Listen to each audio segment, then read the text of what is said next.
zahvalnošću loptašima i apsolutno vjerujem u svoj stručni štab, u ekipu.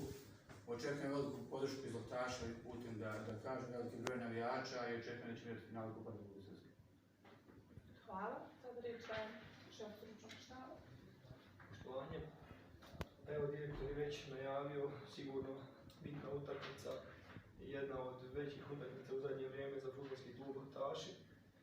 Klub dosta dobro poznajemo, već smo mnogo puta igrali u zadnje 2 godine. Znamo kakav imaju taj napadački potencijal, pokušat ćemo da na to odgovorimo i nadamo se da ćemo stvarati pozitivan rezultat i da se sve rješava u drugoj utakmici u Loptašu. Hvala. Sada ćemo se vratiti kapitan Kraša Mihajlo Ančić.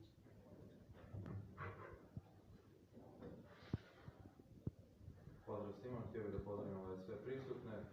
Što se tiče same utakmice, kao što su direktor i trener rekli, mislim da mi spremno ulazimo u ovaj dvomeč.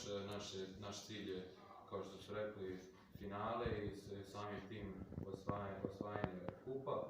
Možemo reći da je ekipa spremna i stvarno željno iščekujemo taj dvomeč.